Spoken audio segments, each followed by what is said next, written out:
నమస్కారం అండి.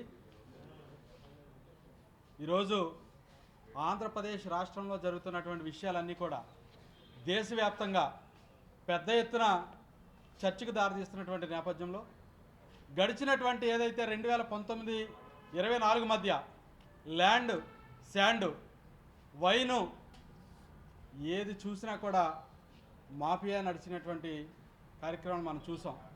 లిక్కర్లో మరి వీళ్ళ ఎంపీలు అరెస్ట్ అయినటువంటి విషయాలు మనం చూసాం.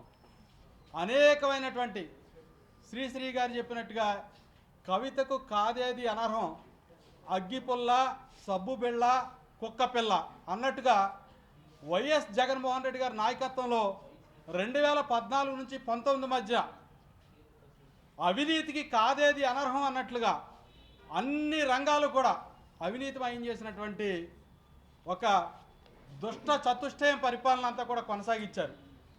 సరే, మనుషుల వరకంటే కొంత క్షమించవచ్చు, కానీ భారతదేశంలోనే కాకుండా ప్రపంచ దేశాల్లో ఉన్నటువంటి హిందువులందరూ కూడా ఎంతో భక్తితోటి తిరుమల తిరుపతి దేవస్థానం లడ్డూ ప్రసాదం అంటే సాక్షాత్తు కలియుగ దైవం వెంకటేశ్వర స్వామి యొక్క ఆశీస్సులు అని చాలా పవిత్రంగా చూసేటువంటి లడ్డూ ప్రసాదంలో కల్తీ జరిగితే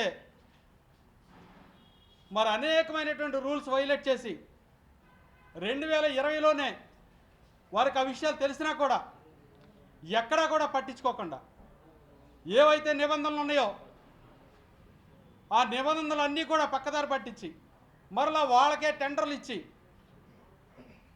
లడ్డూలో కల్తీ జరిగింది నెయ్యి అంతా కూడా అని చెప్తా ఉంటే ఎంత లాజికల్గా మాట్లాడుతూ ఉన్నారంటే, ఎంత హాస్యాస్పదం అంటే, నెయ్యిలో కల్తీ జరిగిందంటున్నారు, మేము నెయ్యే వాడలేదు కదా అని మాట్లాడుతూ ఉన్నారు. ఇంతకంటే అన్యాయం ఏమైనా ఉందా అనేది ఒకసారి ఆలోచన చేయాల్సినటువంటి అవసరం ఉంది.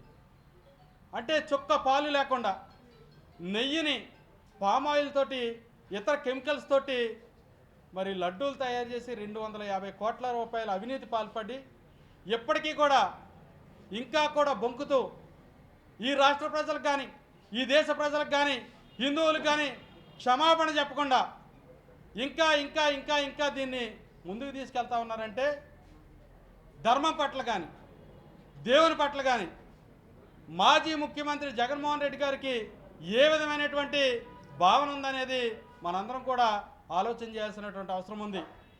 ఒక పక్క రాష్ట్రంలో కూటమి ప్రభుత్వంలో ముఖ్యమంత్రి చంద్రబాబు నాయుడు గారి నాయకత్వంలో అనేక అభివృద్ధి సంక్షేమ కార్యక్రమాలు నడిపిస్తూ ఓ పక్కన భారతదేశంలోని అతిపెద్ద విదేశీ పెట్టుబడిగా ఉన్నటువంటి గూగుల్ డేటా సెంటర్ని తీసుకొచ్చిన, కాగ్నిజెంట్ని తీసుకొచ్చిన, నిన్న అమరావతిలో మరి దేశానికే మణిహారంగా నిలవడానికి మరి క్వాంటమ్ వ్యాలీని ప్రారంభిస్తున్నా.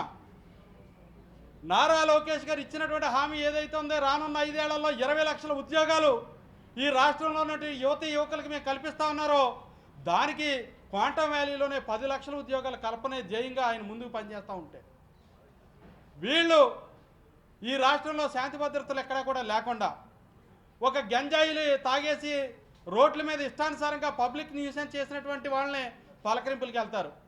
ఓ ముఖ్యమంత్రిని పట్టుకుని అసభ్య పదజాలంతో వాడడానికి కానీ రాయడానికి కానీ వీలు లేనటువంటి పదజాలంతో మాట్లాడినటువంటి వ్యక్తుల మీదకి వీళ్ళకి గంటలు ప్రయాణాలు చేసి పరామర్శలు చేస్తారు. మరోపక్క ముఖ్యమంత్రి గారి ఇళ్ల మీద దాడి చేసినటువంటి వ్యక్తుల్ని, పార్టీ ఆఫీసుల మీద దాడి చేసినటువంటి వ్యక్తుల్ని వారి ఇంటికి వెళ్తా వాళ్ళని పరామర్శించుకెళ్ళి వాళ్ళ మంచోళ్ళని వెనకేసుకొస్తూ ఉంటారు. ఈయన రోడ్డు ఎక్కాడంటే అయితే మామిడికాయలు కావాలి లేదా తలకాయలు కావాలి. ఎప్పుడు వెళ్ళినా అమాయకులు ఈయన కారు చక్రాల కింద పడి చనిపోయేటువంటి పరిస్థితులు. అయ్యా జగన్మోహన్ రెడ్డి గారు, ఈ రాష్ట్రంలో మీరు చేసేది పరామర్శల యాత్ర కాదు, ప్రజలపై ప్రతీకార యాత్ర మీరు చేస్తూ ఉన్నారనే విషయాన్ని ప్రజలందరూ కూడా ఇప్పటికే గమనించారు. ఈ రాష్ట్ర ప్రజల మీద మీకు పగుండొచ్చు కాక, కానీ మీకు అధికారం ఇచ్చారు, ఒకసారి 5 ఏళ్ళు మీరు పరిపాలన చేశారు. మాజీ ముఖ్యమంత్రిగా కాస్తైనా బాధ్యతాయుతంగా ఉండాల్సినటువంటి అవసరం మీ మీద ఉంది అని ఈ సందర్భంగా తెలియజేస్తూ, మరి ఏదైతే తిరుమల తిరుపతి దేవస్థానం లడ్డు కల్తీ విషయంలో రోజా గారు మాట్లాడారు, జోగి రమేష్ని పరామర్శించడానికి వెళ్ళినప్పుడు ఆ వీడియో కూడా అంతా కూడా చూసే ఉంటారు, వైరల్ అయింది. దేవుడి విషయంలో తప్పు చేసాం, వెంకటేశ్వర స్వామి ఏ రూపేణ మన మీదకి వస్తాడని భయం అందరిలోనూ ఉంది అనేటువంటి మాటలు మనందరం కూడా చూసాం. అదేవిధంగా ఏదైతే టీటీడీ చైర్మన్గా పనిచేసినటువంటి వైవి సుబ్బారెడ్డి గారు, మీ చిన్నాయన, ఆయన కూడా గీ అడల్టరేషన్ జరిగింది అని ఆయన కూడా ఒప్పుకున్నారు. ఓ రాష్ట్ర పౌరుడిగా, ఈ దేశంలోని ఒక హిందువుగా మీకు డిమాండ్ చేస్తూ ఉన్నాం, మీరు రెండు చేతులు జోడించి దేశంలో ఉన్నటువంటి ప్రతి ఒక్క హిందువుని క్షమాపణ కోరండి. క్షమాపణ కోరినంతలో అదేమి శిక్ష పోదు. ఎవరైనా ఒక మర్డర్ చేసిన తర్వాత సింపుల్గా నేను సారీ చెప్తానంటే కాదు కదా, ఖచ్చితంగా శిక్షార్హులే. అలాగే చేసిన తప్పుకి మీరు ఖచ్చితంగా శిక్షార్హులే. దేవుడు శిక్షిస్తాడు, చట్టాలు శిక్షిస్తాయి.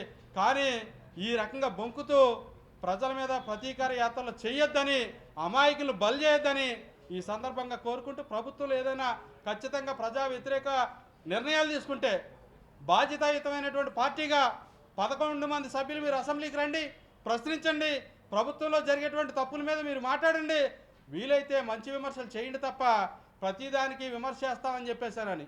ఈ రోజున రాష్ట్రంలో 4,000 రూపాయల పెన్షన్ ఇస్తా ఉంది. భారతదేశంలో మరే ఇతర రాష్ట్రంలో లేదు అంత పెద్ద పెన్షన్, మరి ఆంధ్రప్రదేశ్లో జరుగుతూ ఉంది. ఈ రోజున మీరు అధికారంలో ఉండగా తల్లికి వందనం ఏదైతే అమ్మఒడి అందరికీ ఒక్కరికే ఇస్తే, ఈరోజు లోకేష్ గారి నాయకత్వంలో ఎంతమంది పిల్లలు ఉంటే అంతమందికి ఇస్తున్నటువంటి పరిస్థితి.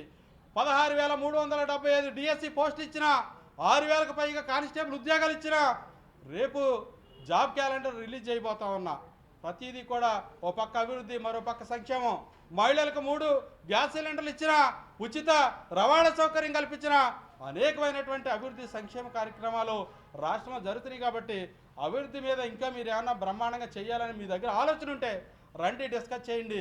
అంతేగాని ఊరికే ప్రజల మీద ప్రతీకార యాత్రలు చేసి అమాయకులను బలి చేయొద్దని మీకు హితవు పలుకుతూ, మరి ప్రజలందరూ కూడా జరుగుతున్నటువంటి విషయాలన్నీ కూడా గమనిస్తూ, ఎవరైతే ప్రజా కంటకులుగా ఉన్నారో వారికి ఇంకా ఇంకా రానున్న రోజుల్లో బుద్ధి చెప్పాలని ఈ సందర్భంగా కోరుకుంటూ సెలవు తీసుకుంటా ఉన్నా. జై హింద్.